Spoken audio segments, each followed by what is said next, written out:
Miami Heat Nation, what is going on? So, in today's video, we are going to be talking about the NBA draft. The NBA draft is next month, and the Miami Heat do have the 20th overall pick. So, today we're going to be talking about one specific guy that Bleacher Report drafted to us and kind of break down his game and let us know if he's a good fit for the Miami Heat. Now, before we do start, if you guys enjoy Miami Heat content, we do upload every single day. Our goal this year is to upload for 365 days. So I definitely appreciate if you guys continue to keep liking, keep sharing, keep subscribing, and all that good stuff. But enough of that. Let's get back into today's video. So Bleacher Report latest mock draft has the Miami Heat selecting small forward Liam McNeely at the 20th overall pick. They compared him to Keegan Murray, which is not a bad pro comparison at all, if that's the case. And then obviously the question is, how would we feel about this Heat Nation? Now, I'm going to be breaking it down, of course, and then kind of give me your thoughts and opinions in the comments. So he played for the UConn Huskies. He's a forward, freshman, 6'7", weighs about 210 pounds, averaged about 14.5 points a game, 6 rebounds, 2.3 assists, while shooting 38% from the field, which is not great. And then as you see on the bottom, his field goal percentage, his three-point percentage, his free throw percentage, his rebounds, his assists, his block, his steals, and personal fouls for his freshman season. And then this is where we kind of go into his strengths. Now, this article has him compared to Corey Kispert, which, to be honest with you, Keegan Murray, Corey Kispert are great comparisons. And if we're getting this type of player, he would fit perfect with the Miami Heat, especially at the 20th overall pick. A nice wing, 6'6", 6'7", that can shoot the three. That can help us a lot because I feel like we should move on from Duncan Robinson. So his strengths are skilled in with a polished offensive skills, excellent feel for the game. He's one of the most fundamental sound perimeter scorers in his class.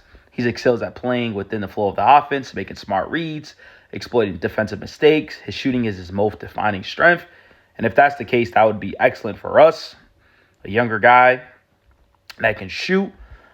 He's a reliable catch and shoot threat with deep range and fluid compact release. Shows excellent footwork, relocating off the ball, and thrives in off-screen action. Shot creation is another key asset, which is good because let's be honest with you, we have no shot creation on this team outside of Tyler Herro. He does a good job of shooting off screens and facilitating in the pick and roll, uses varied floaters, pull-ups, and runners to finish around length. Solid passer for a wing, reads help well, and delivers sharp kickouts for quick post entries, which that can help out Bam Adebayo. High-level decision maker with the team's first mentality. Defensively, he positions well, communicates, and finds ways to make up for a lack of great natural ability on that end. Competes on every possession and displays strong leadership traits, has proven to be a clutch shooter. So, these are solid, good traits, of course, for such a young guy that's projected to be drafted in this class. Now, of course, there's going to be strengths and then there's going to be weaknesses. Now, when we go to the weaknesses, there's quite a lot. He lacks elite burst, vertical pop, ability to score on drives and in the paint. Did not have great playmakers setting up shots for him. So that's kind of where we lack. So he's kind of more of a catch and shoot guy. And if a playmaker sets him up, he'll be good. But if not, he's going to struggle, which we desperately need a point guard.